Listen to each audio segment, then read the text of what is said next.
¿Vamos a empezar? Vale. Bueno, buenas tardes. Damos la bienvenida a esta sesión del tercer Congreso Mundial de Cielo, un congreso que se está desarrollando de una manera bastante excelente, tanto por las cuestiones técnicas como por la calidad de los ponentes. Esta es la mesa sobre seguridad social y protección social. Y en primer lugar queremos todos los miembros de esta mesa, con independencia después de los agradecimientos que cada uno quiera realizar, todos estos miembros queremos agradecer a la magnífica organización que está llevando la Universidad de Nantes, el profesor Rafael Encina de Muñagorri, por la labor que está llevando a cabo, y también a nuestra coordinadora general, Lourdes Meyer. La verdad que este es un congreso online, pero un congreso que se está desarrollando, como dije anteriormente, de una manera verdaderamente emocionante.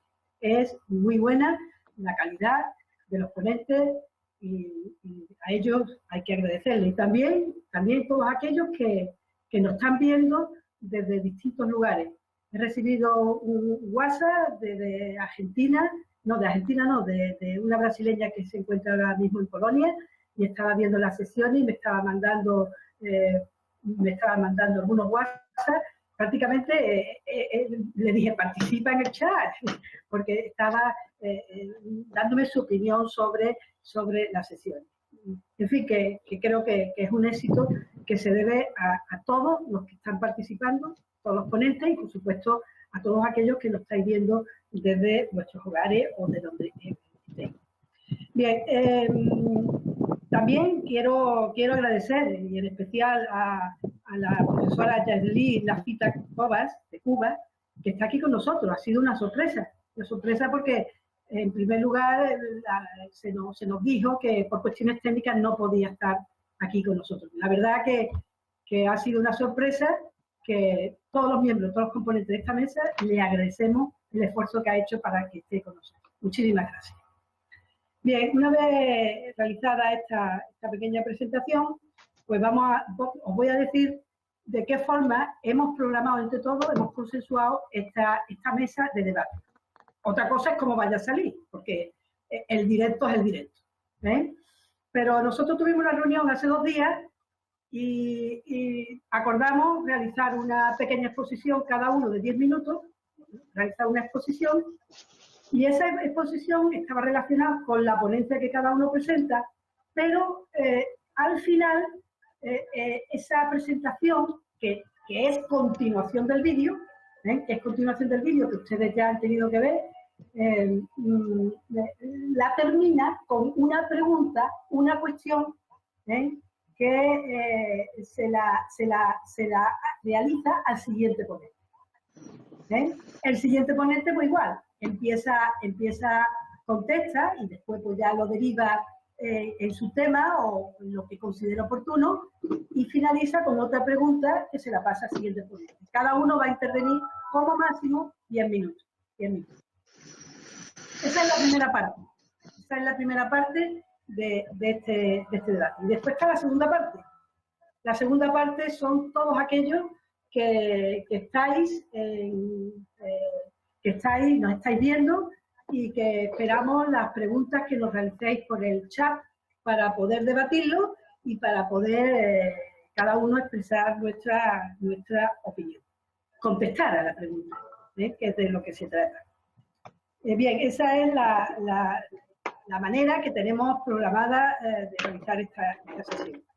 Bien, finalizo ya con esta presentación, agradeciendo pues a todos aquellos que nos estáis viendo un viernes por la tarde, que aquí en Europa y aquí en España, que aunque no tenemos mucho calor, pero todavía se está bien en la calle, un viernes es un día por la tarde, es un día de ir preparando, digamos, el fin de semana y movernos a lugares abiertos, para podernos liberar un poquito del COVID y de todos los problemas que tiene la concentración entre las personas. Por esa es la razón por la que estamos hoy aquí online. Estamos aquí online porque no podemos reunirnos físicamente para realizar este congreso. Pero afortunadamente la tecnología nos permite que estemos conectados de esta forma. Es difícil, es muy difícil, es difícil de entender, nos cuesta trabajo, pero afortunadamente nos queda esta.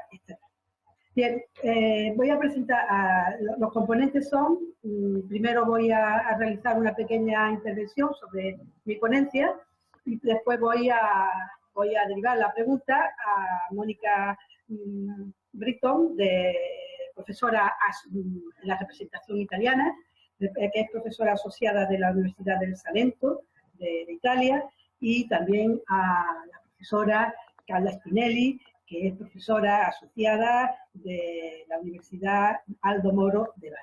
La representación italiana está muy bien, muy fuerte, es muy fuerte con estas dos juristas, conocedoras, estudiosas del derecho de la Unión Europea, del derecho social.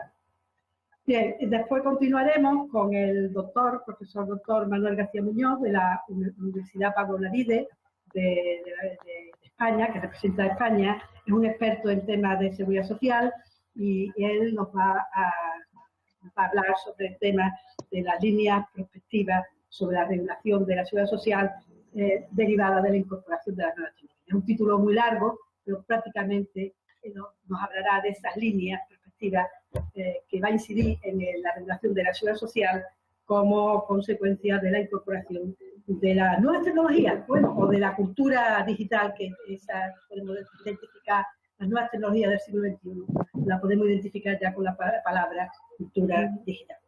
Y posteriormente, pues, tenemos representación latinoamericana muy rica, de un miembro muy activo de la red, como todos los demás, profesor Serrano,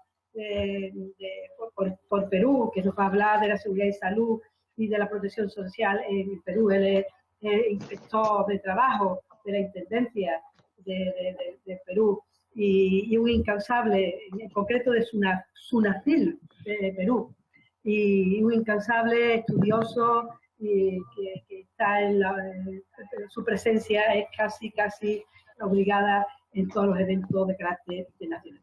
Y para concluir, pues la grata sorpresa que hemos tenido de Yaslin Lafita Cobas de Cuba, que nos va a hablar de vamos a ver, la seguridad social en Cuba, un derecho garantizado. Me parece tema totalmente fascinante y espero que todos estén verdaderamente satisfechos con esta sesión. Bien, a continuación, si ya me he pasado, no son más de 5 minutos, voy a hacer referencia a la ponencia mía. La ponencia mía que he presentado a este congreso se titula El Pilar Europeo de Derechos Sociales, el derecho a cuidados de larga duración. Bien, es un derecho que no está contemplado en ninguna norma de la Unión Europea que tenga un carácter jurídico y vinculante. El derecho de cuidado está recogido en una declaración del año 2017 a la cual hará referencia la profesora Spinelli, que es la declaración. Por favor, todos los micrófonos tienen que estar apagados. Todos los micrófonos tienen que estar apagados. Y si un ponente quiere hablar, tiene que levantar la mano y se le dará la palabra. Muchas gracias. Bien, es un derecho que está reconocido en ese Pilar Europeo de Derechos Sociales, pero tiene un problema muy importante. El Pilar de Derechos Sociales es una declaración de intenciones, es una recomendación, no tiene ese carácter vinculante, esa eficacia que tiene, por ejemplo, un reglamento o una directiva que obliga a los Estados miembros, bien porque se trata de una directiva, a transponerla, a trasladarla en la regulación en el Estado miembro, o bien un reglamento europeo, un reglamento que obliga a los Estados directamente, los Estados miembros de la Unión Europea, que les obliga a regular esa materia en concreto. En el año 2016 se realizó una propuesta por la Comisión, que después pasó también al Parlamento, una propuesta de modificación de un reglamento, del Reglamento Europeo de Coordinación de los Sistemas de Seguridad Social. Bien, es un reglamento. Un reglamento es una norma de efecto directo, como dije anteriormente, que obliga a cada uno de los Estados miembros. Pero este reglamento, como bien dice el título, es reglamento de coordinación de los sistemas de seguridad social. ¿Eso qué significa? No es un reglamento que regule la seguridad social comunitaria, no hay una norma propiamente de seguridad social comunitaria. Lo que hay es un reglamento, una norma que está encaminada a coordinar todos los sistemas de seguridad social existentes en cada uno de los Estados miembros. Porque cada Estado miembro es soberano para formar, crear, elaborar las normas y el sistema general de seguridad social. Por tanto, el reglamento lo que hace es coordinarlo. En definitiva, lo que posibilita es que un miembro, un ciudadano de la Unión Europea, o un miembro, una persona, un trabajador que trabaje en la Unión Europea, se pueda mover libremente por cada uno de los Estados miembros. Y que esa libertad de movimiento, configurado como un derecho fundamental en nuestra Constitución o en nuestra normativa comunitaria, sea posible. Es decir, que los derechos de seguridad social, a pesar de ese movimiento de un lugar a otro, le sea posible aplicarlo, que sea un sujeto de derecho que se le aplique las normas de seguridad social, mediante una serie de principios y mediante una serie de reglas que establece el reglamento para coordinar esos sistemas de seguridad social y para favorecer el ejercicio del derecho a la libre circulación, en este caso, de trabajo. Esa directiva, lo único que hace, esa propuesta, lo único que hace es proponer crear un capítulo autónomo que regule el derecho de cuidados de larga duración. ¿Por qué? Pues porque no viene regulado, no viene contemplado. Entonces, lo que quiere es elaborarlo como un capítulo independiente y autónomo, donde se establece un derecho en la definición y los demás componentes de la regulación para hacer posible esa coordinación de estos derechos de cuidado de la vida. ¿Eso qué significa? ¿Que el derecho de cuidado no estaba amparado por la normativa comunitaria? Sí, estaba recogido, se recogía indirectamente a través del capítulo que elabora el capítulo de enfermedades, y sobre todo por la jurisprudencia del Tribunal de Justicia de la Unión Europea, que ya desde el principio empezó a elaborar una jurisprudencia favorecedora de la libertad de circulación, en cuanto que entiende que todas las prestaciones económicas deben de ser incluidas, es exportable dentro de la seguridad social. Y ahí se incluía el derecho a cuidados de larga duración, es decir, el derecho a cuidado a personas de mayor edad, a discapacitados y personas que tienen una dependencia que requieren esas necesidades y esos cuidados de larga duración. Esta propuesta fue de 2016 y no ha prosperado. Ha habido algunos intentos, pero el año 2019, si bien es cierto que hubo una cumbre bastante importante en el año 2019, que ya se quería, digamos, agilizar esta propuesta, desde un punto de vista formal, porque muchas veces los estudiosos nos costaba trabajo ver cuándo iba a ser factible, por la complejidad. La complejidad porque, aunque si bien es cierto que la propuesta se contempla el derecho, si ese derecho de cuidado de larga duración no está configurado en cada uno de los Estados miembros, no para nada sirve, configurado y regulado, para nada sirve contemplarlo en el reglamento. De todas maneras, es un tema bastante complejo. Pues bien, llegó el año 2019, posteriormente ya estamos en el año 2020 y lamentablemente pues hay dos sucesos muy importantes. Uno de ellos es tremendo, que es el que estamos actualmente, que es la crisis sanitaria y económica provocada por el COVID-19, y otro asunto importante en la Unión Europea es el Brexit. No voy a tratar sobre este tema, pero sí quiero decir que los derechos de cuidado es un tema muy importante porque cada vez la población es mayor está cada vez más envejecida y cada vez es más necesario elaborar un derecho. Hay muchas personas que necesitan cuidado, esos cuidados no están llevados a cabo por personas mejor que estén cualificadas, está el trabajo informal y sin duda alguna necesita una actuación por parte de lo que se denomina el estado del bienestar. El estado del bienestar. Esto significa que con la crisis del COVID-19, ya de por sí que ya había cierta crisis en la Unión Europea con el tema de política, la regulación de los aspectos sociales derivados como consecuencia también del Brexit. Brexit es la no aceptación por parte de la Unión Europea de esta regulación social, pues nos hace plantear muchísimas cuestiones en cuanto al estado del bienestar y a la política social europea, en cuanto a la protección social con letras mayúsculas. Y aquí, pues, va mi pregunta a la siguiente ponente, a la doctora Macristo, y sí, me gustaría preguntarle si en materia de protección social en la Unión Europea, y dadas las circunstancias actuales, nos podemos pensar, o le pregunto a ella, ¿qué modelo de seguridad social y de protección social debemos construir en esta Unión Europea COVID y post-COVID? En la Unión Europea de las próximas etapas. Muchísimas gracias.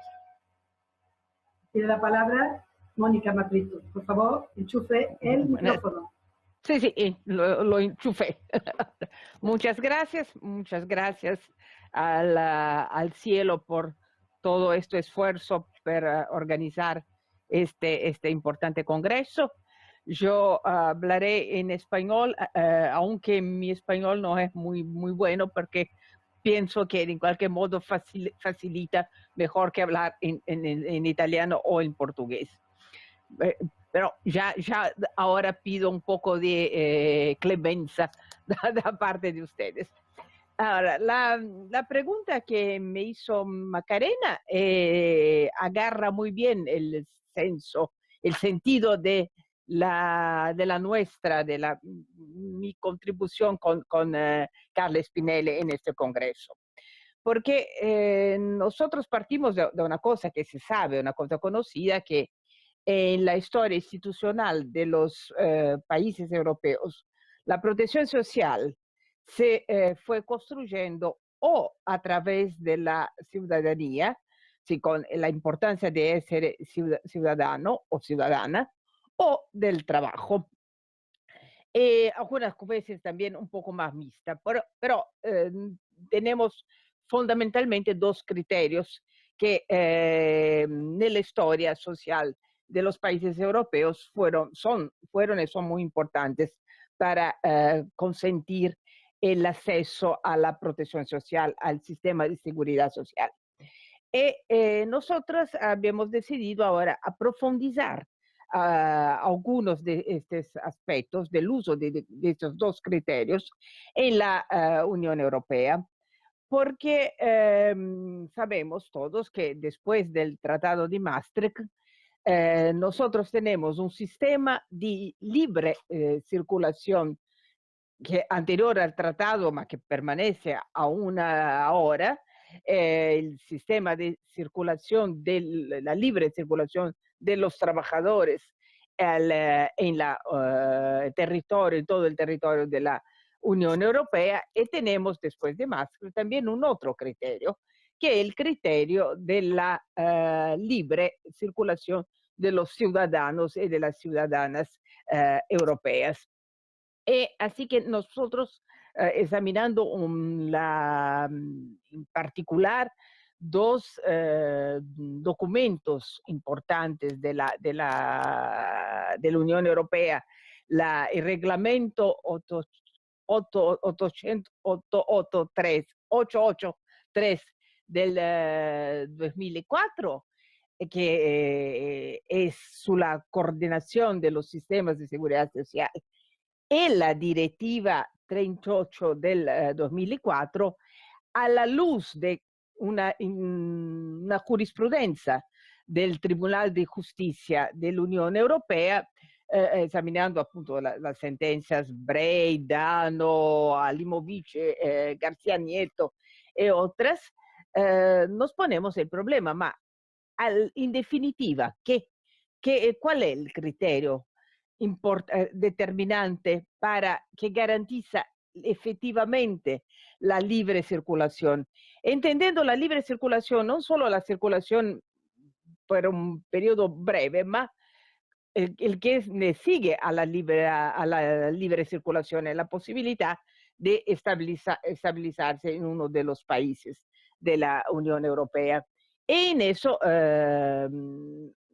verificamos que la importancia permanece muy importante nel sistema europeo el hecho de ser un trabajador o una trabajadora, que viene la expresione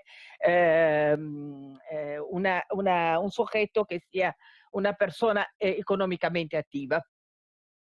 E una serie di derechos di establecimiento permanente, di residenza, e dipende del ser un sujeto economicamente attivo. Así que la pregunta, ¿cuál es el modelo? Porque eso nos pone una serie di problemas que son problemas del futuro de la seguridad social en la Unión Europea, que es legado, vinculado al problema del futuro de la misma Unión Europea, porque nos encontramos y nosotros nos vimos muy, muy bien en esa crisis con la pandemia, que tenemos que tener de cualquier modo un sistema muy complejo de protección social, que es un sistema que, vengo a la pregunta de Macarena, es un sistema que no puede seguramente ignorar la importancia del trabajo. El trabajo es fundamental en la organización político, social, económica de todos los estados de la Unión Europea. Sería muy extraño que no lo fuera en una perspectiva más general de la Unión Europea. Por otro lado, también muchos de nosotros lo pensábamos, mas ahora podemos decirlo con seguridad. Es muy importante que como en el caso que se interesó Macarena, la inclusión, ¿no? Toda la perspectiva de la inclusión social, que no es una perspectiva que por una serie de razones también de carácter demográfico de la población, de la evolución de la población de la Unión Europea y tantos otros aspectos, nos obliga a pensar a un sistema de seguridad social que probablemente tendrá que ser dirigido por parte de las instituciones europeas. Mas también tendremos que resolver algunos problemas, como por ejemplo el problema de a qué condiciones conseguimos hacer una coordinación de los varios sistemas nacionales, porque si no, las cosas no se resuelven. Es difícil imaginar un sistema que pueda ser sustentable. En ese sentido, yo haría ahora la pregunta a Carla Spinelli nell'ottica, en este cuadro, la importancia de la actuación del pilar europeo de los derechos sociales en sus varios aspectos, ¿no? En el aspecto vinculado al trabajo, mas también el aspecto vinculado a la inclusión social en un senso más amplio, que después de la tradición de muchos países europeos que nos ayuda a imaginar. Después, si lo conseguimos realizar, es un otro problema, mas por lo menos lo podemos imaginar por una serie de razones que ahora no podemos hablar. Bueno, gracias. Allora, grazie Monica per la possibilità di completare la nostra riflessione e che sono molto felice di poter portare in questo autorevole consesso del Congresso Sielo, avendo avuto il piacere di partecipare alla sua prima edizione in Porto, e spero di interpretarne lo spirito di promozione delle lingue neolatine parlando in italiano. Auspicabilmente di riuscire comunque, magari parlando un po' più lentamente, a far così, rendere chiaro il pensiero. La nostra riflessione non poteva non confrontarsi con il pilastro sociale europeo, perché lo stesso già nella sua previsione in seno alla Commissione Juncker si proponeva di rilanciare la dimensione sociale dell'Unione in affiancamento alla dimensione economica e proprio di coniugarla con la cittadinanza europea.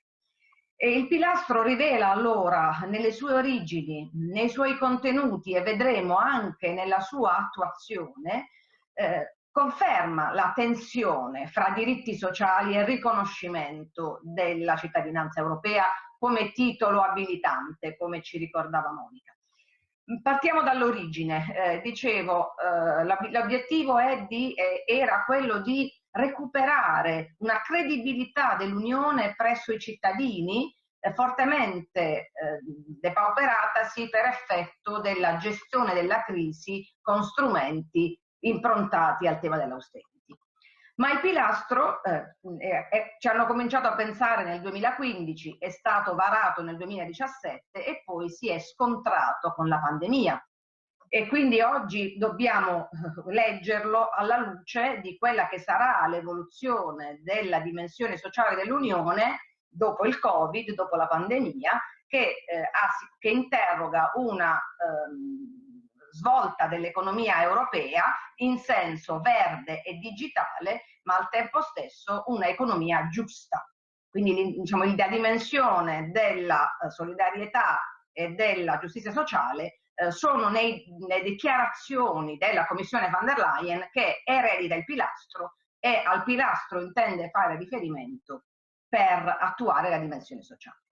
Nella nostra riflessione la parte del pilastro che è più rilevante è il terzo capitolo, quello dedicato alla protezione sociale e alla inclusione. Ebbene, nella enunciazione dei principi e dei diritti, e qui già abbiamo una prima criticità, come tutti sappiamo, principi e diritti non hanno lo stesso significato e la stessa portata nel diritto dell'Unione. Ma dicevo, sono enucleati, enumerati in questo capitolo diritti che da italiani riporteremmo nell'ambito della sicurezza sociale in senso stretto e altri diritti che riporteremmo nell'assistenza sociale, ovvero in quelle prestazioni che non sono legate, non sono connesse alla erogazione di una contribuzione. Ma se guardiamo al di là dell'enunciazione, la definizione, i contenuti di questi diritti, ecco che emerge anche in quelli a vocazione più prettamente collegati alla cittadinanza, la dimensione del lavoro, il collegamento quantomeno al mercato del lavoro. Penso al diritto all'inserimento delle persone disabili. Se ne parla in termini di tutela di coloro i quali, quindi diciamo, possibilità di sostentamento per coloro i quali non possono lavorare, ma se ne parla anche come misure di inserimento e di inclusione per coloro che possono lavorare.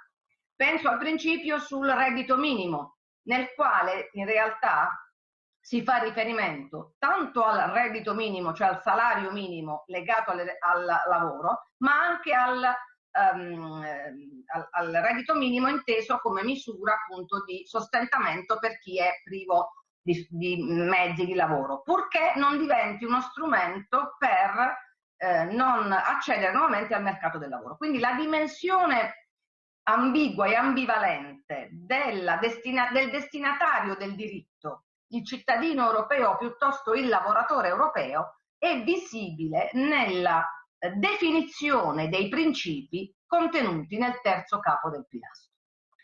Ma noi sappiamo anche, la professoressa Macarena Serra ce lo ha ricordato, che una delle criticità del pilastro è la sua efficacia giuridica o la sua inefficacia giuridica.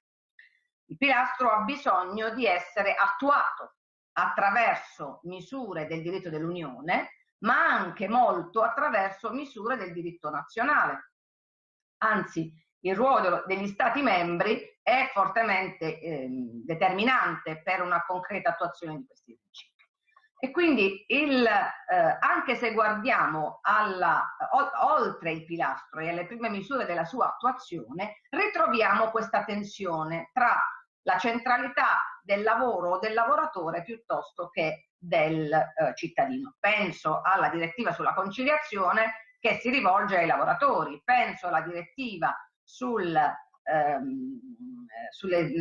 condizioni di lavoro che si riferisce ai lavoratori. E qui emerge un'altra tensione presente nel diritto dell'Unione Europea e già visibile nel pilastro. Quando parliamo di lavoro subordinato o parliamo anche di lavoro autonomo? Con la sfida della digitalizzazione, la dimensione dei lavori precari, non standard, autonomi, ha acquisito una sempre maggiore rilevanza. Allora, nel pilastro si guarda, per esempio a proposito delle pensioni o a proposito dei redditi, della previdenza sociale, si guarda anche ai lavoratori autonomi, ma poi nella direttiva sulle condizioni di lavoro si rinvia alla nozione di lavoratore elaborato dalla Corte di Giustizia dell'Unione Europea, che tendenzialmente coincide con quella di lavoratore subordinato. Quindi abbiamo una seconda tensione evidente. I diritti sociali sono solo per i lavoratori subordinati o sono anche per i lavoratori precari e autonomi? E qui la mia domanda per Manolo, il professor Garcia Muñoz.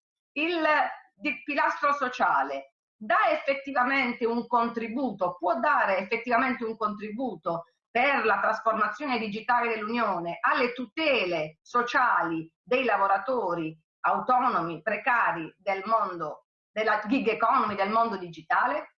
Grazie.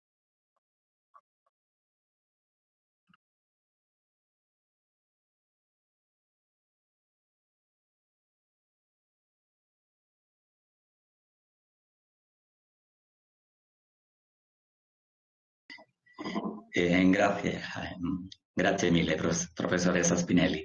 Es un placer poder participar en este magnífico congreso organizado por la Comunidad Cielo y por la Universidad de Nantes, a la que le agradezco todo el esfuerzo realizado para que hoy se pueda estar desarrollando, igual que en el día de ayer, con una especial relevancia. Creo que todas las ponencias están saliendo fantásticamente y es un placer, es un honor poder participar junto con el resto de compañeros que en esta y en otras sesiones pues están interviniendo en este congreso. Gracias a la profesora Spinelli por la pregunta que me hace y que me sirve para poder conectar con lo que ha sido la aportación a este congreso sobre las nuevas tecnologías y su incidencia en los sistemas de seguridad social. Las nuevas tecnologías influyen en todos los aspectos de la vida, lo estamos viendo incluso en la celebración de este congreso, que lo estamos haciendo a través de lo que se denominan las nuevas tecnologías, las tecnologías de la información y la comunicación, y la seguridad social pues también se siente de alguna manera influenciada por estas nuevas tecnologías. Las nuevas tecnologías, como decía, afectan a todas las vertientes de la vida y afecta también a una de ellas tan importante como es la protección social y la seguridad social. Afecta además a todos sus ámbitos estructurales, afecta a la gestión, afecta al ámbito subjetivo, afecta, como no, y de forma importante al ámbito objetivo y también afecta de forma muy significativa al ámbito financiero. Es decir, no se escapa ninguno de los cuatro ámbitos de la incidencia que puede tener las nuevas tecnologías en la seguridad social. En el ámbito de la gestión se ha puesto de manifiesto durante la situación de emergencia sanitaria, sobre todo desde el mes de marzo, en la que las entidades gestoras de seguridad social, al menos en el Estado español, y probablemente así haya ocurrido en casi todos los estados, pues ha hecho un esfuerzo por profundizar en todas aquellas gestiones que ya previamente tenían dispuestas a través de medios digitales. El cierre de las oficinas de la atención al público pues ha permitido que la seguridad social pueda continuar a través de los medios digitales desarrollando su función principal de dispensar prestaciones fundamentalmente económicas a las personas que se encuentran en una situación de necesidad.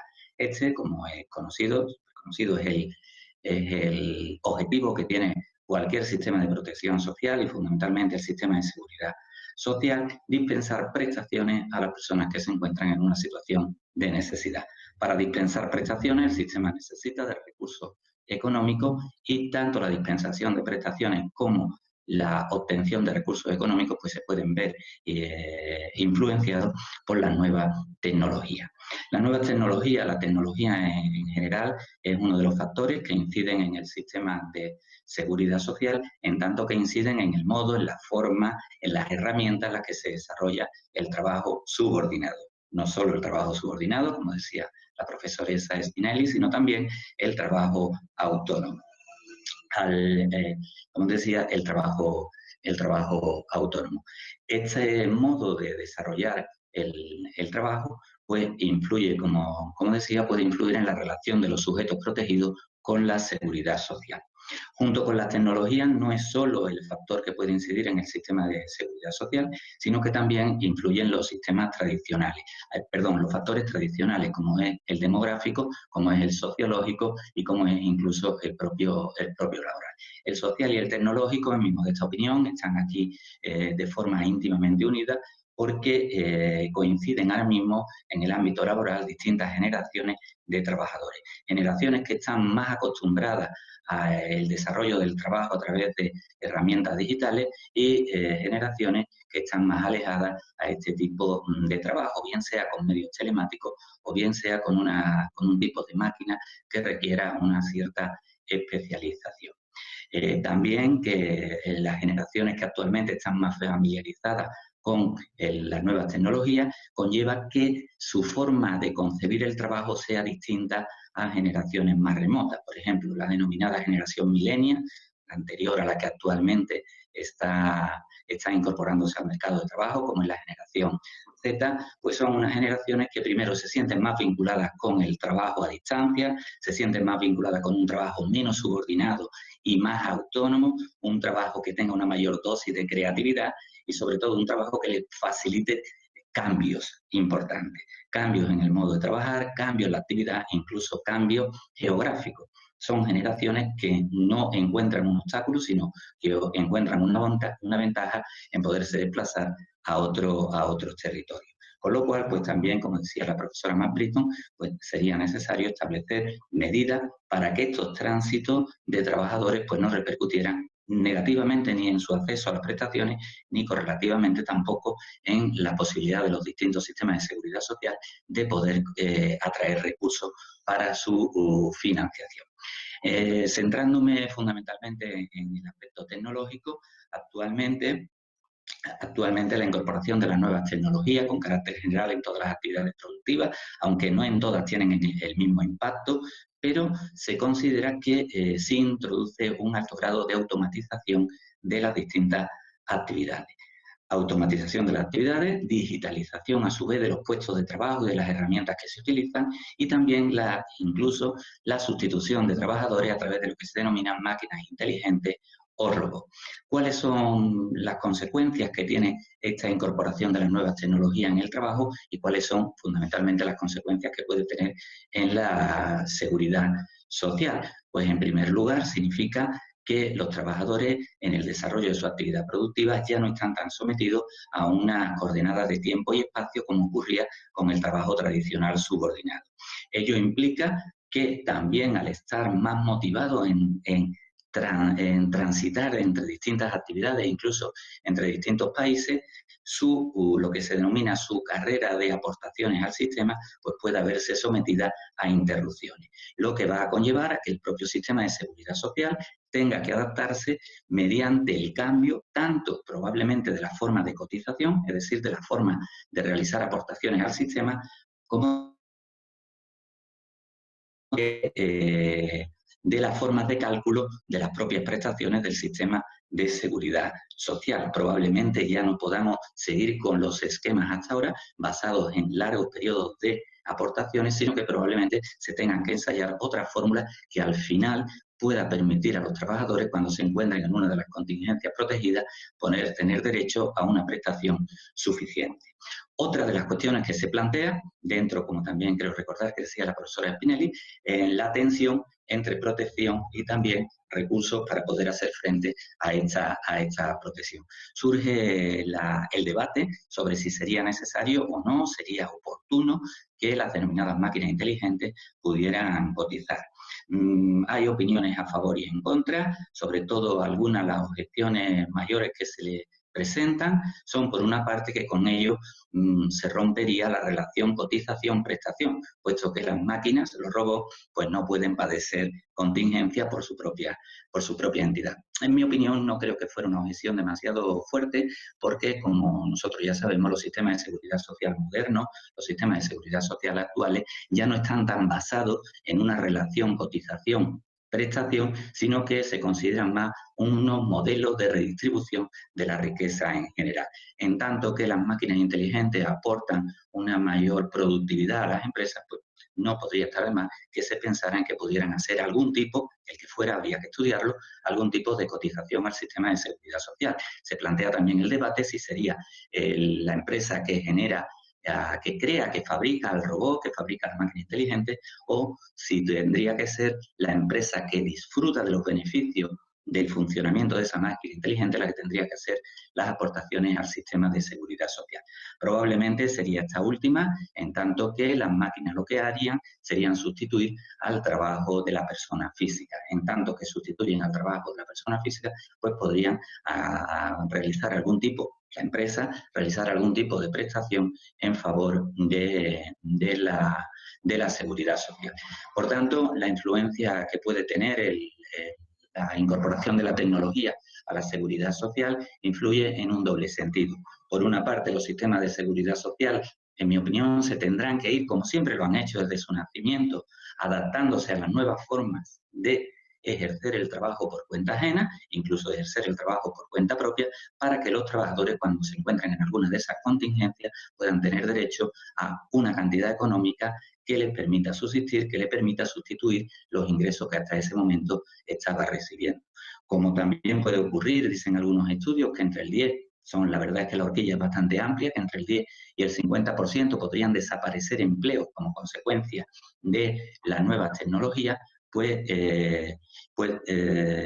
conllevaría en que se tendrían que crear algunas nuevas contingencias. De hecho, una de ellas ha sido de reciente creación en España, también se refería a ella la profesora Spinelli, como es el ingreso mínimo vital.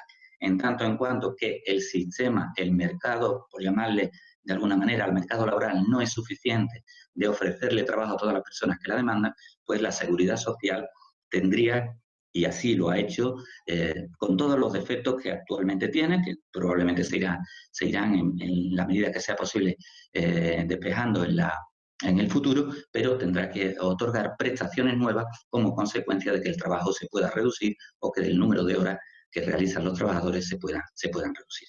También será necesario, como decía la profesora Maplito, pues establecer reglas que permitan que los trabajadores, cuando se desplazan en distintos países, pues puedan tener una cobertura adecuada y una cobertura que no, aunque actualmente, como es lógico, existe, ¿no?, el Reglamento 833, los convenios internacionales de seguridad social, así lo recogen, pero probablemente habrá que profundizar en ello como consecuencia de la adaptación a los nuevos modos, a las nuevas formas de ejercer la actividad productiva.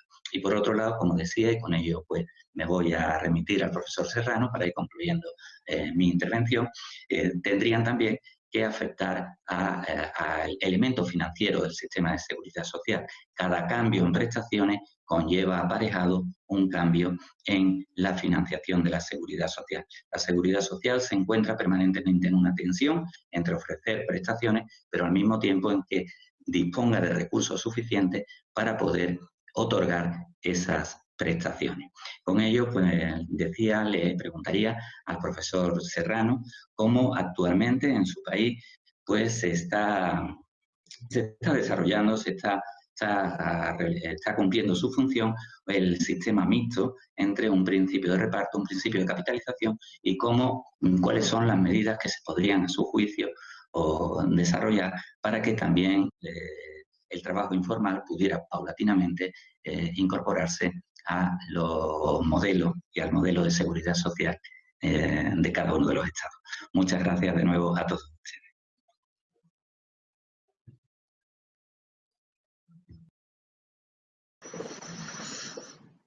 Bien. Buenas noches en Europa, muy buenas tardes en América. Un placer estar nuevamente en una edición más de nuestro Congreso Mundial, esta vez el tercer Congreso Mundial, y felicitaciones a toda la organización y por supuesto a la Universidad de Nantes, Francia. Es un placer también coincidir con todos ustedes, una playa de colegas especialistas en la materia, investigadores de distintas universidades europeas y latinas, todos nuestros colegas también que pertenecen a la comunidad Cielo, se han sumado, digamos, a la participación en este gran Congreso Mundial, que también seguramente nos acompaña a través de las distintas plataformas. En especial, mi saludo también a la doctora Macarena Sierra por la conducción de este panel, por supuesto a la doctora Carmen Spinelli, Mónica Majorito, a la colega Jersey Lafita y por supuesto a mi colega Manuel García Muñoz. Dicho esto, voy a comentar brevemente sobre el papel del Estado y salud en el trabajo y en la seguridad social, y luego abordaré justamente la pregunta formulada por el profesor García. Muy bien, dicho esto, hay que referirse definitivamente a que estamos frente a un derecho fundamental, ¿no? Reconocido, por supuesto, en instrumentos tanto regionales, ¿no? Y, por supuesto, mundiales. De manera que el papel del Estado justamente tiene que orientarse en esa dirección, de que es garantizar, ¿no?, la dignidad, brindar, digamos, una seguridad social, una protección social adecuada a todos los ciudadanos, ¿no? Esto se ha recogido también en nuestra constitución política, ¿no? Es decir, está recogida al más alto nivel jerárquico de nuestro país, y por lo tanto el papel del Estado tiene que ir justamente de la mano, ¿no?, con garantizar esa seguridad social. Y quizás cierto normatividad se ha desarrollado las normas en gran cantidad. El problema central es justamente la eficacia de esas normas, ¿no? La eficacia de esas normas es el gran problema que tenemos. Y justamente a raíz de la labor de inspección del trabajo, que nos acerca bastante a la realidad, vemos, ¿no?, de cerca cómo la desprotección en distintos sectores empresariales, en distintos sectores, muchos trabajadores carecen, por supuesto, de una protección social. Y en relación, justamente aquí ya ingresando un poco a la pregunta, que hace el profesor García, ¿no?, en cuanto al tema de la informalidad, ¿no? La informalidad en el Perú está por alrededor de 73% en términos generales, ¿no? Lo cual evidentemente hace que gran parte de la población no tiene absolutamente ningún tipo de protección social. Y eso nos lleva pues a lastimosamente señalar que tenemos una seguridad social bastante precaria, bastante paupérrima, ¿no? Y se ha evidenciado más aún en este momento de pandemia. Esto ha salido pues, ha sido ya más que evidente, ¿no? Se ha traducido en muchas muertes de personas, en hospitales totalmente colapsados. En realidad, eso ha motivado, ¿no?, justamente un repensamiento también de la seguridad social y empezar a reestructurar, ¿no?, este sistema, ¿no? Por otra parte, digamos, empezar a desarrollar estrategias para poder incorporar a estas personas que se encuentran en la informalidad, ¿no? Incluyéndolos, por supuesto, a ellos, ¿no? Que esa estrategia alcance a estas personas. No se trata tampoco de proscribir la actividad que hacen, porque evidentemente muchas personas subsisten gracias a estos pequeños negocios, microempresas, pequeñas empresas. O la estrategia tiene que estar orientada a incorporar a estos pequeños entes económicos justamente también ampliar esa cobertura y ese financiamiento que debería tener la seguridad social en el país. Se han dado normas, en este caso tanto por el Poder Ejecutivo como el Poder Legislativo, orientadas a disponer parte de los fondos de la seguridad social, ¿no? Evidentemente, en un sistema mixto como el que tenemos, contributivo, esto es muy complicado de hacer, ¿no? Por lo tanto, ha planteado, por supuesto, muchas críticas. Va a ir esto probablemente a ser resuelto por el Tribunal Constitucional. Eh, y en realidad, en el tema de la seguridad social, como diría el profesor Rendón, pareciera que estamos en un campo de agramante, es decir, hay un desorden, hay una confusión en la que estamos en este momento y, por supuesto, digamos, las políticas tienen que orientarse a reformular el sistema de seguridad social. La pensión que un jubilado recibe en el país hoy en día son 120 euros al mes, ¿no? Entonces, es una pensión mínima que es alrededor de 500 soles. Evidentemente, ¿de qué tipo de seguridad social hablamos, no? Pues, esos temas, digamos, son neurálgicos en el país. Entonces, ese es un primer aspecto, ¿no? En la parte legal es importante la ratificación de algunos convenios, esto más ligado al tema de la seguridad y salud en el trabajo. El convenio 155 de la OIT es fundamental en su ratificación, pero más que todo, como mencioné, en la eficacia que se debe dar, ¿no? Y para esto va realmente ligado también al fortalecimiento de la inspección del trabajo, ¿no? La inspección del trabajo en nuestro país, si bien es cierto, en los últimos años, a través de la Superintendencia Nacional de Fiscalización Laboral, ha mejorado muchísimo, se ha fortalecido, ha duplicado casi el número de inspectores, a la fecha somos más de 700, se ha abierto intendencias casi en todo el Perú. Si bien es cierto, hay un avance importante, pero creo que todavía se necesita incidir mucho más, ¿no? En el desarrollo tecnológico, se necesita desarrollar mejores estrategias, capacitación, para justamente hacer efectivo, ¿no? Esa protección que el derecho laboral otorga a través de las normas, ¿no? Finalmente buscando la aplicación en la realidad, ¿no? Donde es justamente donde aterrizan las cosas, ¿no? Porque en normas tenemos muchísimas, en el Perú tenemos más de 30.000 normas, somos campeones dando normas, pero el tema es la eficacia, ¿no? Y es el punto central que habría que resolver. Eh, Quizás ya para ir también, pregunta la colega Yaelsi, no sé si está en línea, entonces, bueno, a, a incidir en eso, ¿no? En el tema de desarrollar adecuadas estrategias de formalización laboral, fortalecimiento de la inspección del trabajo, el diálogo social, ¿no? Indudablemente, tenemos que incorporar a los diferentes actores sociales. Ya no hablamos solamente del tripartismo, ¿no? Yo creo que hablamos ya de un cuatripartismo, porque era empleadores, está el Estado, por supuesto, están los trabajadores y todos los entes sociales, civiles, colectivos que puedan sumarse, ¿no? Y una experiencia interesante de esto de cerca en Santa Fe, Argentina, ¿no? Donde las reuniones ya no son tripartitas, sino cuatripartitas, ¿no? Participan todas las entidades sociales de la comunidad, de la sociedad, para también brindar sus aportes frente a estos problemas tan importantes. Bueno, dicho esto, me gustaría formular la pregunta a la colega Yaelsi de Cuba, en el sentido de su ponencia señala, ¿no?, que hay una seguridad garantizada en Cuba, ¿no? Una seguridad social garantizada en Cuba. Entonces, me gustaría que nos explique un poco en relación a ello, doctora Yaelsi. Y muchísimas gracias nuevamente a todos. Gracias, doctora. Sí, buenas tardes. Muchísimas gracias. Agradecerle a los organizadores del evento por permitirnos participar junto a ustedes en este congreso.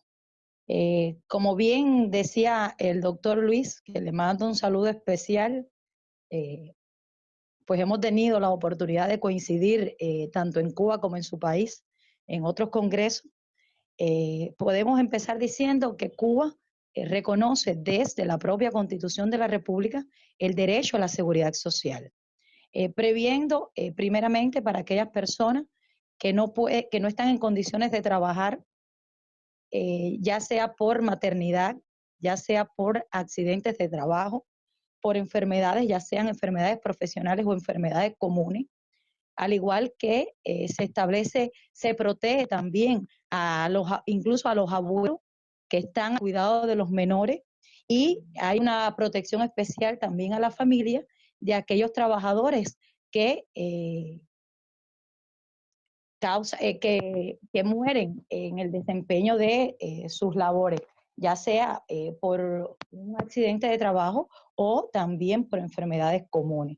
En Cuba existe el régimen de seguridad social, existe un régimen general de seguridad social que abarca a la mayoría de los trabajadores en Cuba, y existen regímenes especiales para determinados sectores, como es el caso del sector cooperativo, el sector del trabajo por cuenta propia, que llamamos acá en Cuba, que estamos hablando de un sector privado que ha venido teniendo auge desde el año 2010 y que hoy representa el 23% de nuestra fuerza laboral activa.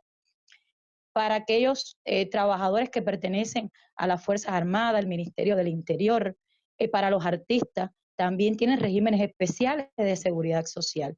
Y existe también la asistencia social para aquellas personas que no están en condiciones de trabajar y que el Estado le presta una asistencia en ese sentido y con determinados recursos, lo provee de determinados recursos. Y también aquellas familias que aun cuando trabajan, los ingresos no son suficientes para poder mantener al resto de la familia. Podemos decir además que nuestro régimen de seguridad social provee tanto de servicios como en especie, y realiza además prestaciones. Los servicios están encaminados, por ejemplo, a la prestación de asistencia médica estomatológica, preventiva, curativa, hospitalaria, ya sea de manera general y especializada, rehabilitaciones físicas, psíquica, laboral, y todo ello de manera gratuita a toda la población. Dada en especie como medicamento, alimentación, aparatos de ortopedias, ante aquellas personas, prótesis, para aquellas personas que también han tenido un accidente de trabajo o por alguna enfermedad profesional. Y en cuanto a las prestaciones monetarias, subsidios, se establecen subsidios por enfermedad, ya sea enfermedades comunes o por accidentes laborales o enfermedades profesionales. Se establecen además prestaciones a la maternidad. Aquí es bueno hacer una acotación.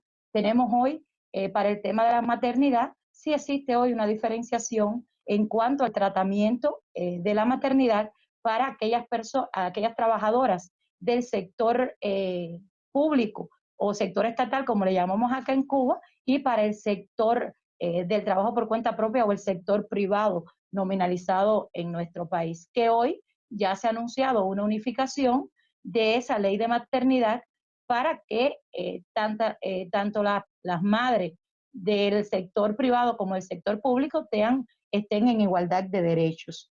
En igual sentido se establece la invalidez, se realizan prestaciones monetarias, ya sean por invalidez parciales o invalidez total, y también se establece, como ya le decía, de manera general la asistencia social. Hoy se establece también la posibilidad de jubilación para aquellos trabajadores. Sí queda preestablecido una cantidad de años determinada, que es de 30 años que debe tener el trabajador para poder acceder a la jubilación por edad, y algunas jubilaciones excepcionales para aquellos trabajadores de determinados sectores, como es el sector minero, que por las características que conlleva a la actividad que realiza, es menor la cantidad de años a la que están sometidos. Hoy se establece acá la edad de jubilación de 60 años para las mujeres y 65 para los hombres. Y por encima de los 30 años que inicialmente le decía, se les reconoce un 2% por cada año que hayan prestado servicio en cualquiera de los sectores, tanto en el sector privado como en el sector público. Eso de manera general, a grandes rasgos, es lo que ha venido ocurriendo. Y de hecho hoy, en el medio de la pandemia que todo el mundo sufre, Cuba también ha adoptado medidas en cuanto a la protección y no dejar desvalido a ninguno de nuestros trabajadores. Por ejemplo, se ha protegido a aquellos trabajadores que hemos denominado vulnerables, que son personas mayores de 60 años y con enfermedades que están asociadas, como es la diabetes y la hipertensión, a los cuales se ha venido pagando una garantía desde que inició la COVID en nuestro país en el mes de marzo hasta en este mismo momento. Estas personas que se encuentran en estado de vulnerabilidad también se le paga estas prestaciones económicas a fin de dar una protección.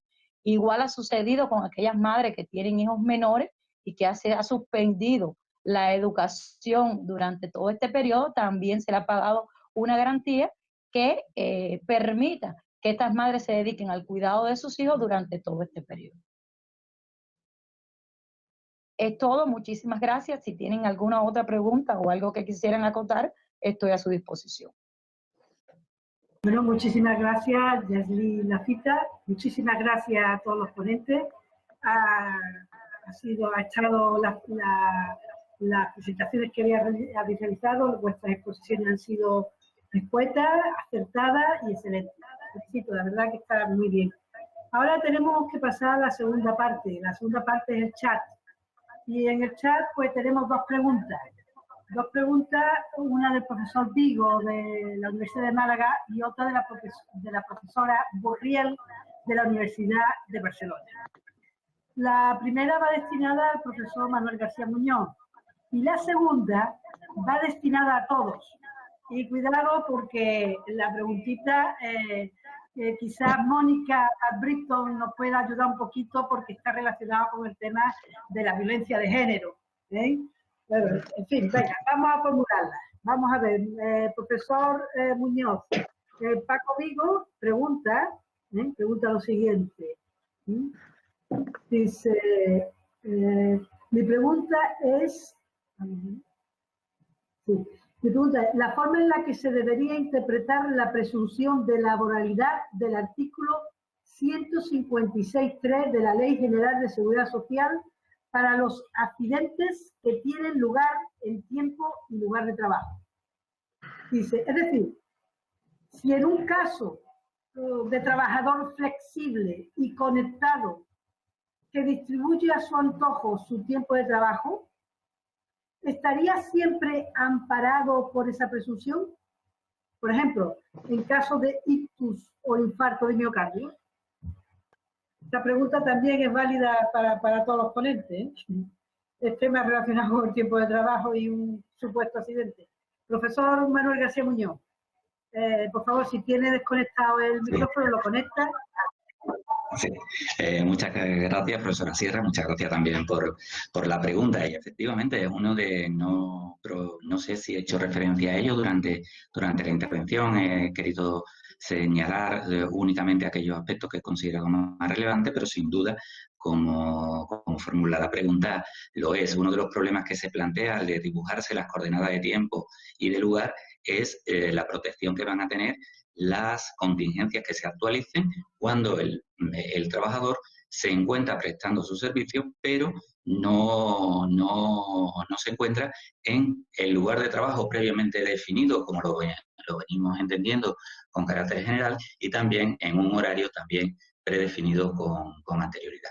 En mi opinión, yo creo que sí, que sería, por supuesto, que sería accidente de trabajo, pero sí creo también que ahí habría un problema de prueba, que supongo que es lo que la normativa a continuación pues tendrá que resolver. El artículo 156.3, como bien dice, presume la condición de accidente de trabajo, los que ocurran en el lugar y en el tiempo de trabajo, desde que un accidente, desde que una lesión se produce en el tiempo y en el lugar de trabajo, evidentemente, en mi opinión, es accidente de trabajo.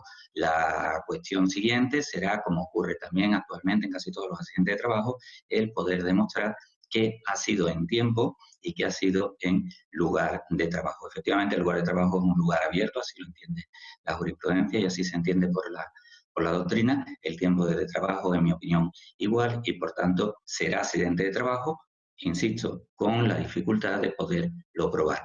La normativa, supongo que del eje Frenda, pues intentará resolver esta cuestión. Si tiene alguna duda más, si no le he contestado suficientemente, por favor lo ruego que me lo vuelva a transmitir para, si es posible, profundizar en la respuesta. Gracias.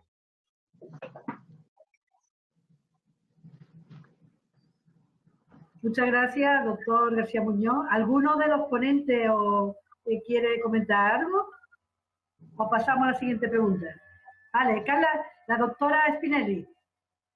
Solo per confermare che anche il legislatore italiano si è posto il problema dell'infortunio in itinere dei lavoratori digitali, sia per i riders, sia per i telelavoratori, i teletrabajadores, i lavoratori agili li chiamiamo noi in Italia. E in entrambi i casi la difficoltà, come si ricordava, è poi dimostrare in modo ragionevole che il percorso svolto fosse compatibile con le condizioni, i requisiti che la legge richiede per qualificare un infortunio come un infortunio che avviene durante il raggiungimento del luogo di lavoro. Quindi anche in Italia abbiamo una riflessione supportata dal legislatore in questo senso.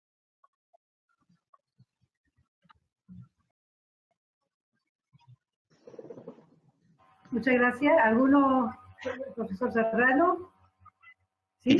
Venga. Sí, la pregunta es sumamente interesante porque ha planteado justamente un tema central de que también lo estamos sufriendo aquí en el Perú, por cuanto se ha creado, ¿no?, una nueva figura llamada trabajo remoto para este momento de pandemia, en el cual el trabajo se desarrolla desde el domicilio, no necesariamente usando medios tecnológicos, pero es un trabajo a distancia. Y la otra figura que sí ya teníamos regulada es el teletrabajo, ¿no? En ambos casos, para ambos casos, la legislación señala que el empleador debe garantizar las condiciones de seguridad y salud en el trabajo, ¿no? Al menos la norma lo establece así. Ahora, obviamente, en el plano de la realidad, es un poco complicado ver si en el domicilio, por ejemplo, están todas las condiciones adecuadas, ¿no? O de repente hay cables expuestos que podrían originar un accidente de trabajo.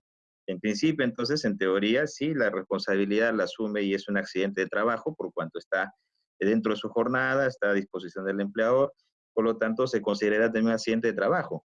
Pero, como decía bien el profesor García Muñoz, habría que ir al tema probatorio. ¿Qué es lo que ocurrió? Fueron causas justamente relacionadas a las condiciones de trabajo, o eran más bien factores personales, etcétera, etcétera. Habría que hacer la investigación del accidente de trabajo para concluir finalmente si hay o no hay responsabilidad de la empresa. Gracias. Vale. ¿Alguno más? Bueno, pues vamos a pasar a la siguiente pregunta que le realiza la profesora Pepa Burriel de la Universidad de Málaga. Perdón, de la Universidad de Barcelona. ¿Sí?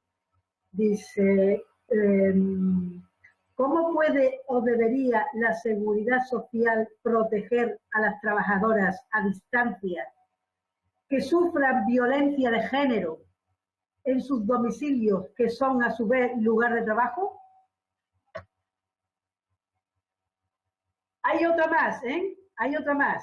Un momento, la voy a apuntar y entre todos pues vamos a intentar de debatirla, porque dice, quisiera conocer su opinión en las diferentes regulaciones o si se debería incluir en la protección en los reglamentos de la Unión Europea como prestación coordinada, pensando en la prestación transnacional posible en el teletrabajo.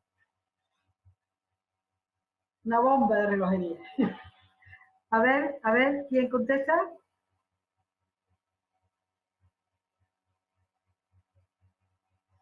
¿Manuel? Sí, muchas gracias y aprovecho también para saludar a la profesora Urruel que me da mucha alegría de que esté presente en esta sesión.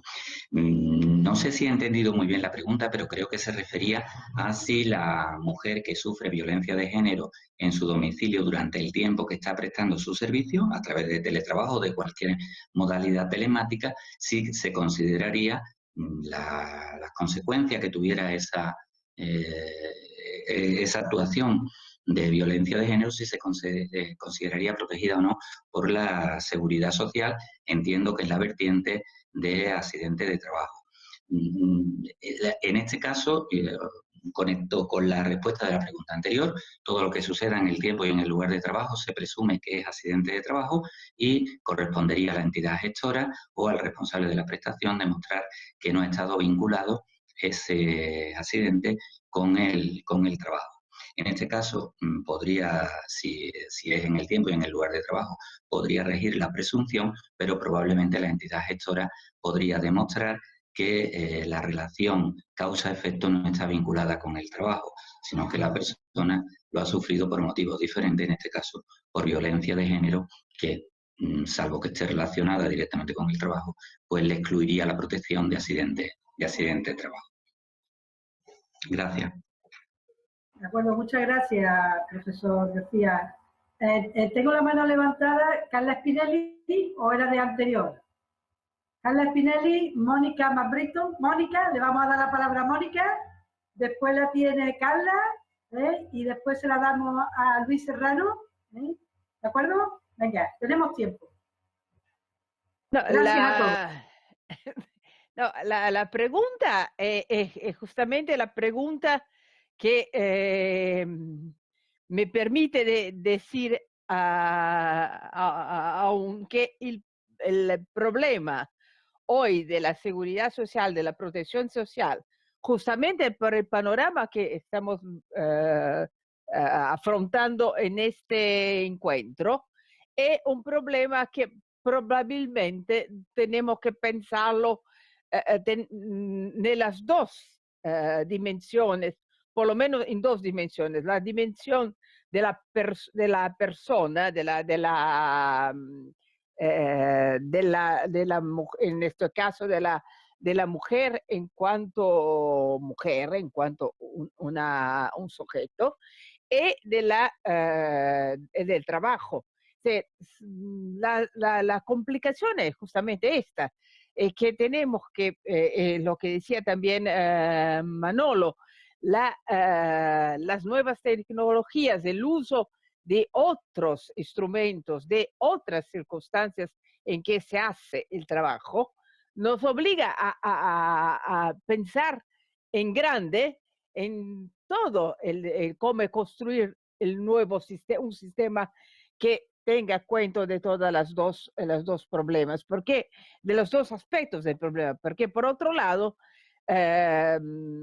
decir que no es fácil,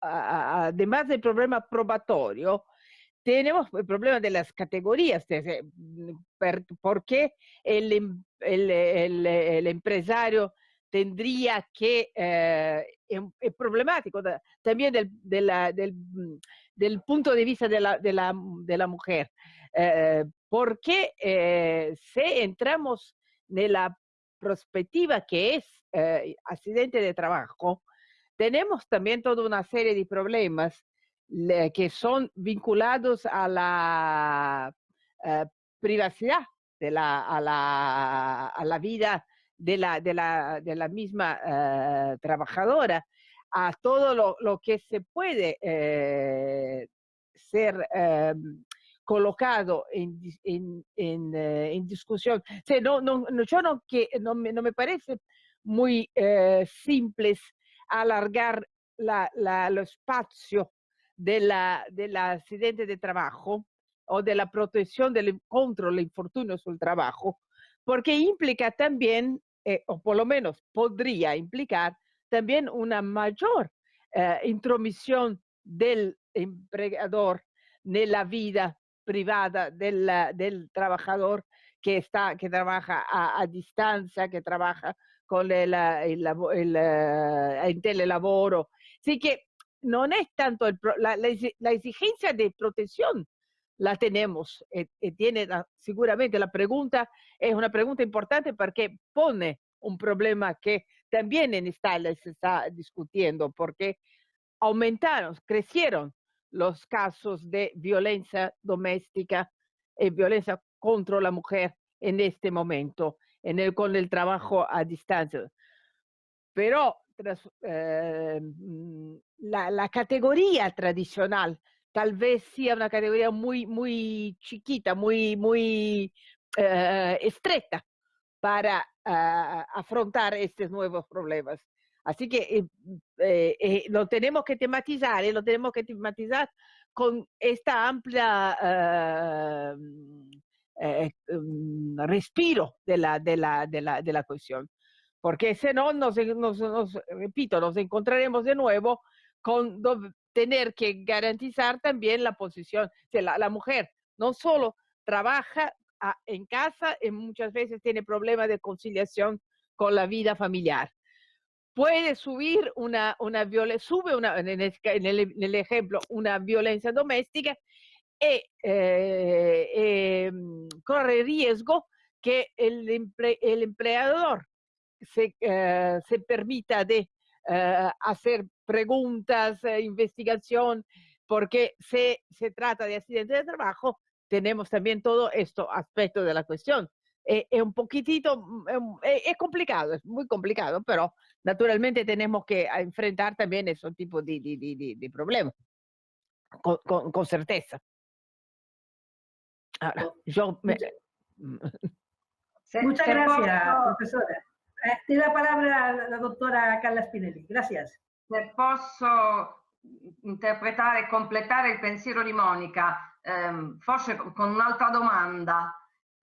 Non dovremmo pensare, per una riflessione su questo tema proposto dalla collega con la sua domanda, forse piuttosto a temi come le molestie sessuali e la discriminazione? Cioè forse è piuttosto quella la categoria in cui inserire diciamo, la qualificazione del problema piuttosto che quella dell'incidente, dell'infortunio sul lavoro? È una provocazione, una domanda, diciamo, a tutti se volete. È una domanda che risponde alla domanda.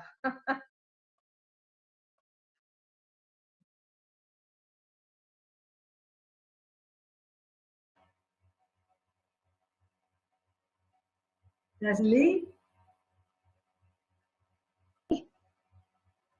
Sí, pienso que es una pregunta súper interesante, porque además nos pone hoy a pensar y a reflexionar hacia dónde queremos que llegue hoy la seguridad social y hacia dónde queremos que llegue la protección de nuestros trabajadores y la protección de la seguridad y salud de nuestros trabajadores.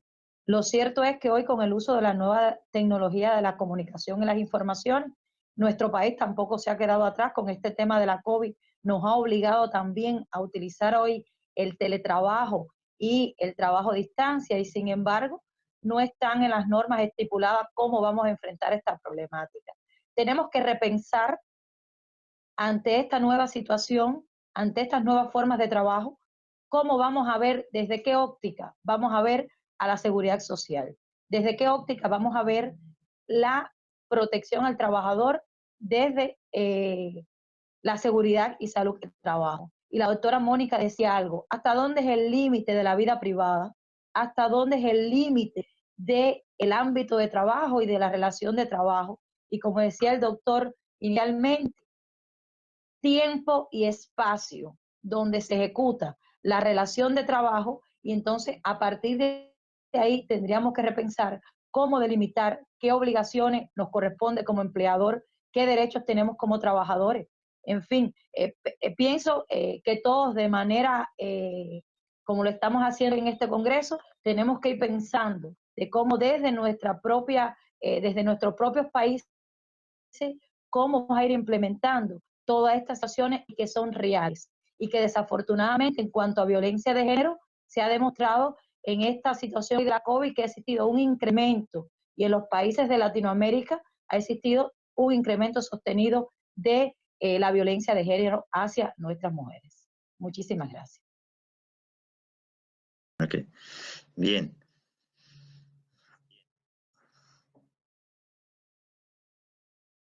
Me gustaría Tiene la también, palabra, tiene la palabra.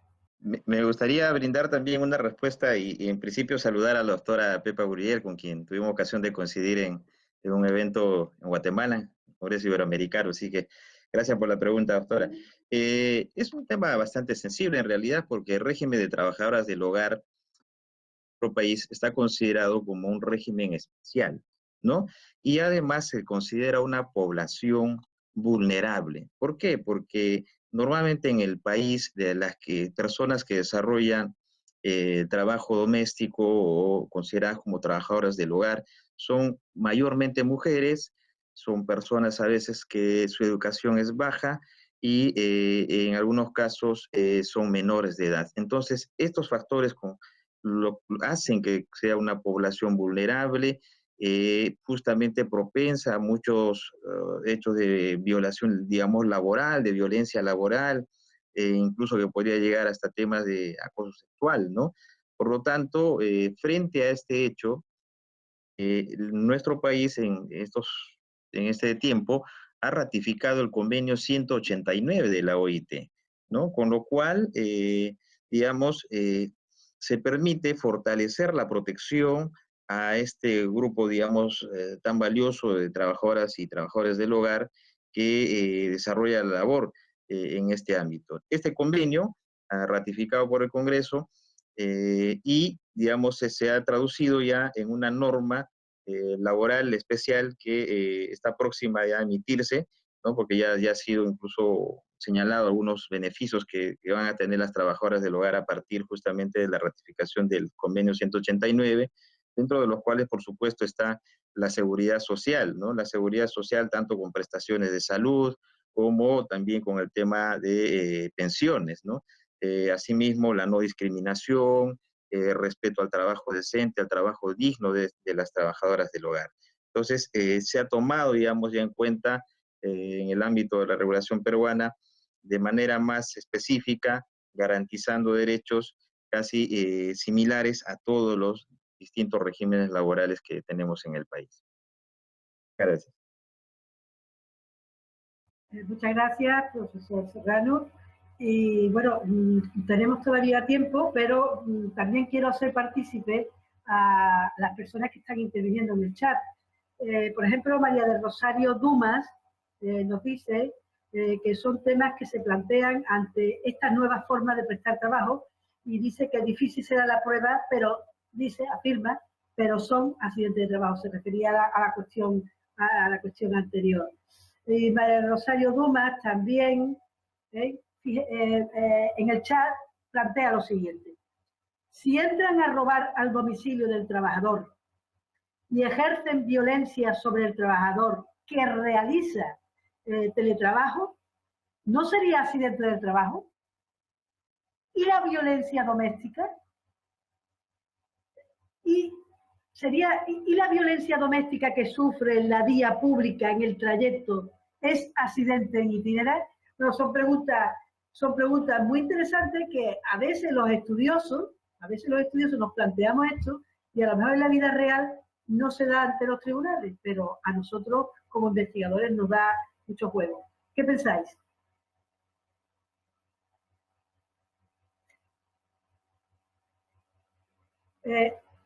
Manuel García Muñoz.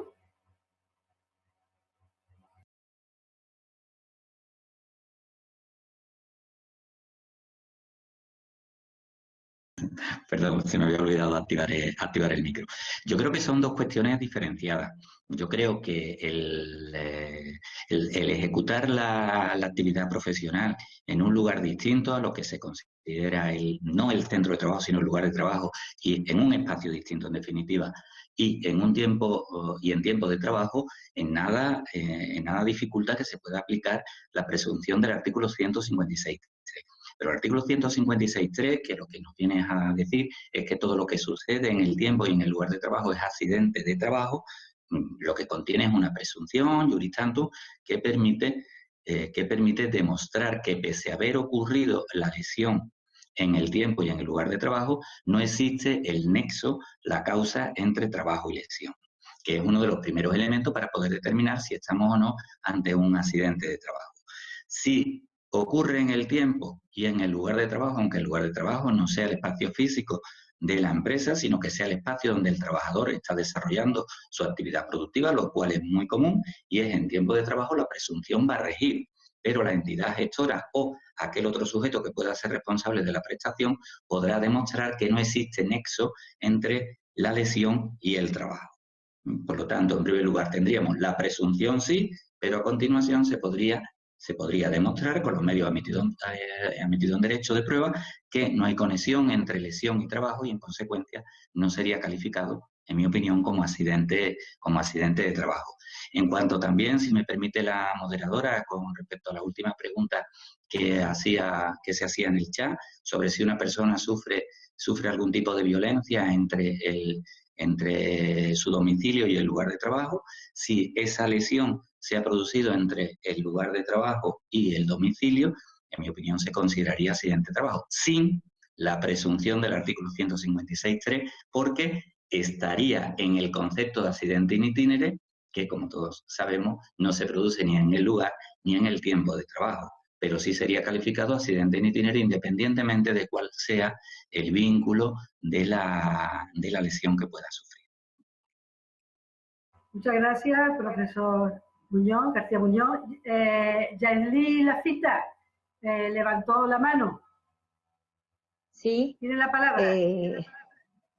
Sí, en relación a si es o no un accidente de trabajo lo que ocurre dentro del domicilio, como decía el doctor, habría que tener en cuenta tiempo y lugar en que se desarrolle. Y hay algo muy particular en este tema de la realización del trabajo a distancia o teletrabajo. Recordemos que en este tipo de actividades se mide por resultados de trabajo y no por un horario predeterminado. Habría que entrar a analizar, bueno, en el momento realizaba o no realizaba el trabajo. Queda realmente, va a la presunción de que yo como trabajador pueda aducir de que lo hacía en ese momento y que el empleador pueda refutar.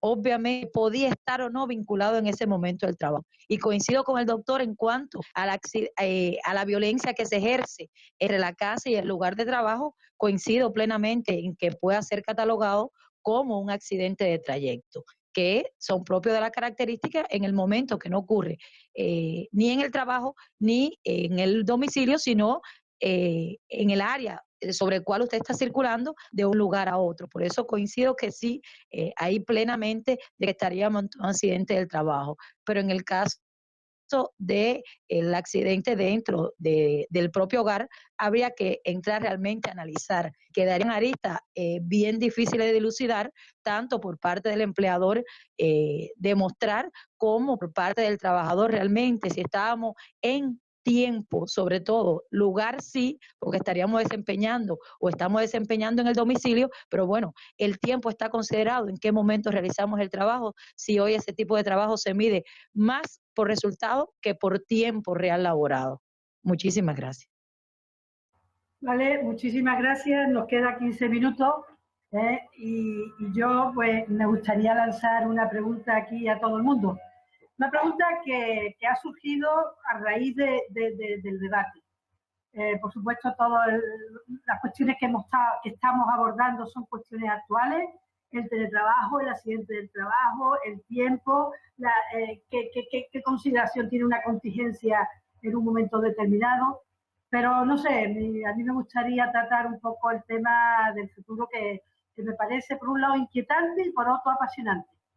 Aquí se ha hablado de la importancia del trabajo, se ha hablado de la incidencia de las tecnologías, de la cultura digital y la incidencia en la seguridad social.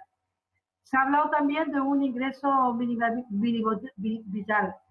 El año pasado fue el centenario de la OIT y en la Declaración Universal hizo hincapié especial en la persona, los derechos de la persona. Aquí también se ha hablado del derecho a la ciudadanía y sobre todo del trabajo. Yo sinceramente creo que en un futuro, que no sé cuándo será, el trabajo no tendrá la importancia que ahora tiene. Hoy en día se están dando en muchos sectores de actividad, lo importante no es la prestación de servicios, sino lo importante son los datos. La tecnología cuántica está logrando éxitos que son verdaderamente alarmantes para la prestación de servicios que realizamos los humanos. ¿Puede existir, seguirá existiendo, o qué tipo de seguridad social tiene cabida en este mundo donde el trabajo se va a sustituir por datos y donde la persona, pues verdaderamente las personas, no todos vamos a trabajar? ¿Cuál es el futuro del derecho de la seguridad social? ¿Qué camino, qué retos se enfrenta el derecho de la seguridad social? Puede ser que desaparezca el derecho de la seguridad social y digamos, toda la seguridad que hay, todas las prestaciones asistenciales se queden englobadas en un ingreso mínimo vital. En fin, una pregunta que lanzo a cada uno de vosotros. Muchísimas gracias a todos vosotros, muchísimas gracias a los ponentes. Tenemos 14 minutos. Gracias.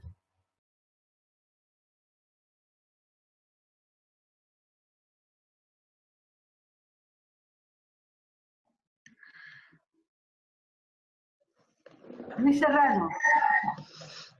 Muy bien, muy interesante la pregunta, doctora Macarena Sierra. Sin duda alguna nos lleva a visorar el futuro, ¿no? Y justamente, en mi opinión, los esquemas tradicionales, ¿no? Me parece que tienen que ir reformándose. Cada vez van a funcionar peor, ¿no? Entonces, sí es importante un cambio en el paradigma de la seguridad social, ¿no? Que evidentemente incluya, ¿no?, las nuevas formas de trabajo, desde el teletrabajo, el cross-working, trabajo on demand, también hablemos de la industria 4.0, etcétera, etcétera. Todo eso tiene que ser incluido en los nuevos sistemas de seguridad social, ¿no? El desarrollo tecnológico indudablemente tiene un impacto en las relaciones sociales y, por supuesto, en las relaciones laborales, de tal manera que esto tiene que ser recogido por la seguridad social. Debe ser extendida, ¿no?, cumpliendo justamente con uno de sus principios, que es el principio de universalidad. Entonces considero que, si bien es cierto, no tenemos una respuesta evidentemente clara, porque cada vez, recuerdo que en el Congreso en Uruguay hablábamos mucho de las tecnologías, ¿no? Ya nos hablábamos en ese momento muchísimo, debatíamos el tema de la tecnología, el futuro del trabajo, pero no nos imaginábamos la pandemia que hemos sufrido, no habíamos avisorado ello. En ese sentido, igual, ¿no? Definitivamente es difícil avisorar el futuro. Que sí creo que es evidente es que los esquemas tradicionales tienen que cambiar, tienen que adaptarse a las nuevas formas de trabajo y, por supuesto, incorporar los nuevos mecanismos, el trabajo incluso a través de los robots, la industria 4.0, etcétera, etcétera. Eso sería, y siempre, ¿no?, con el objetivo central, que es, pues, brindar, ¿no?, un bienestar a todos los trabajadores. El objetivo central que tiene la seguridad social y la seguridad y salud en el trabajo también, por supuesto, garantizar un trabajo digno en condiciones adecuadas, un trabajo donde los accidentes de trabajo, pues, se reduzcan a la mínima expresión, a la visión cero, que es uno de los aspectos que se resalta, cero accidentes fatales, ¿no? Eso es lo que deberíamos propender. Muchas gracias, doctora Macarena.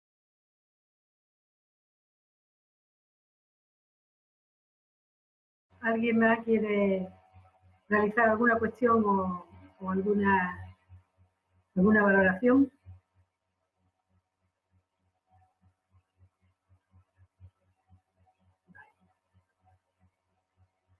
Bueno, pues entonces vamos a clausurar ya esta sesión. Ah, no, Manuel. Doctor García Muñoz. Gracias. Gracias a la doctora Sierra, creo que la colega, la profesora Spinelli, ha levantado también la mano, creo que antes que yo. Disculpa, pido perdón. Non c'è problema. Volevo solo ricollegarmi alle osservazioni di Luis. Sicuramente il problema della universalità dell'accesso, quindi dell'ampliamento dell'accesso alla sicurezza sociale, è una componente che l'evenienza del Covid, della pandemia, ha reso più evidente, più importante. Io non sono così sicura che il lavoro perderà la sua centralità. Il lavoro cambia, cambia forma, ma il lavoro resta fortemente al centro. Forse da italiani noi abbiamo questa anche vocazione, attenzione particolare presente nella nostra Costituzione. Credo anche che la pandemia ci abbia dato un'altra direttrice importante da seguire. La sicurezza sociale deve rimanere sempre molto pubblica. Tutto il tema della sicurezza e della protezione sociale ha rivelato una grande importanza del welfare state, secondo me, nella pandemia, della dimensione pubblica, della sanità, della scuola, della salute, della sicurezza. Credo che non dovremmo rinunciare, anche nella sicurezza sociale del futuro, alla dimensione pubblica.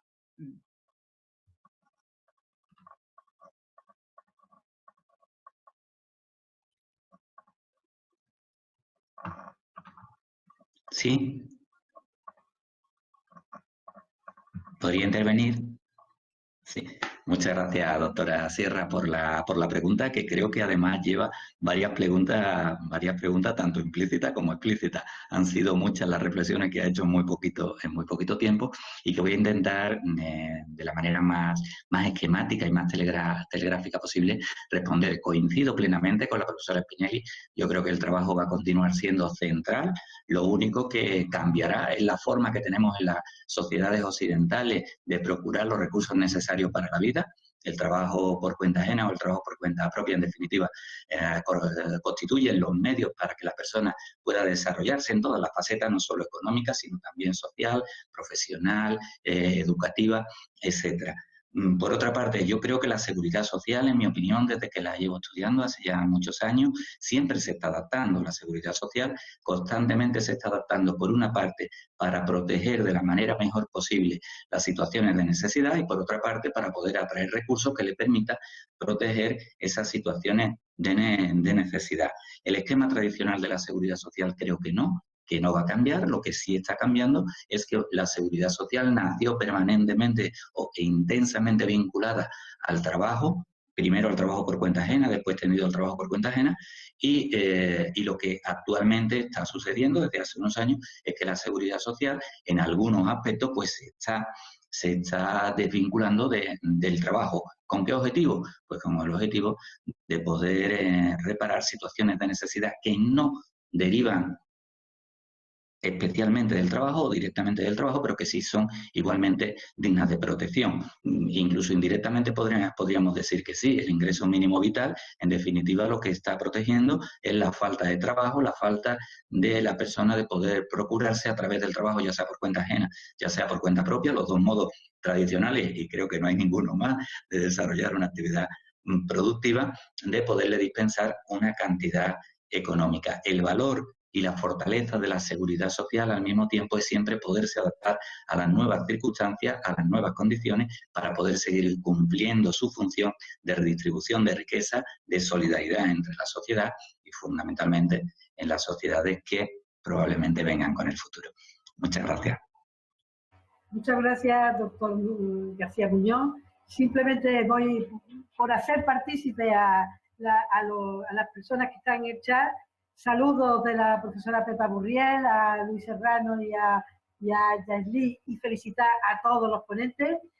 Todo el chat nos está felicitando. También Laura Díaz Manzur nos dice, a modo de comentario, la idea de renta básica universal, que no es una nueva, data ya de la época de Tomás Moro. Es cierto, es cierto. No es, a mi humilde opinión, no es excluyente de lo que brinda la seguridad social. Deben coexistir, así lo ve también Philippe Van París. Esto lo digo en andaluz.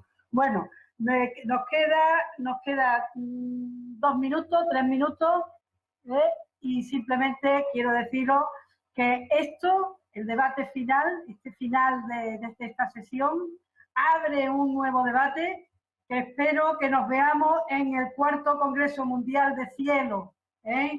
Para mí ha sido muy emocionante, de verdad, muy emocionante, que gracias a las nuevas tecnologías y gracias a esta plataforma y a la Universidad de Nantes podamos estar aquí. Es posible y nada, un abrazo a todos, muchísimas gracias a todos los del chat y si alguno quiere decir alguna palabra, tenemos 3 minutos, yo tampoco quiero copar esto. Muchísimas gracias, de verdad. Grazie alla nostra coordinatrice che è stata così efficace nell'organizzazione della sessione. Estoy de acuerdo con Carla. Estoy de acuerdo, Bueno, pues, funcionó muy bien para... Sí. Gracias. Muchísimas gracias. Un gusto saludar a todos y éxitos y parabienes. Sigamos haciendo todo lo mejor para una mejor seguridad social y seguridad y salud en el trabajo. Saludos, cielo. Hasta la próxima. Gracias a todos y espero coincidir con todos vosotros pronto, ya sea físicamente en algún lugar que nos pueda concentrar nuestra actividad. Que no sea en el próximo cielo, un poco antes del próximo cielo. o a través de las nuevas tecnologías que tan importantes están resultando. Por eso, podemos, ya nos conocemos ahora. Yo también quisiera agradecer que nos permitieran participar desde bien lejos, desde Cuba, y los invito también a que nos encontremos en nuestros eventos que auspicia la Unión Nacional de Juristas de Cuba en todos los años, un evento que es específicamente de Derecho Laboral y la Seguridad Social, auspiciado también por la Asociación Iberoamericana de Derecho del Trabajo y la Seguridad Social, donde nos reunimos laboralistas prácticamente todo el mundo y que, bueno, pudiéramos tener la oportunidad también de estar acá en Cuba y compartir cuando la pandemia nos permita. Eso será muy buena señal. Eso será muy buena señal, que el COVID, pues la COVID ha desaparecido y nos permite ir a Cuba. Vamos a sonreír, que voy a hacer una foto. Y nos vamos a Cuba. Una foto. Venga, desde Lima, Perú. Venga, una foto, todos sonreír. Y nada, hasta el cuarto Congreso Mundial. Ya está. Venga, muchas gracias. Yo no sé lo que nos digan los técnicos. Hasta la próxima. Venga, adiós. Ciao. Buonasera a tutti. Doctora Carla Spinelli. Buonasera a todos. Buonasera.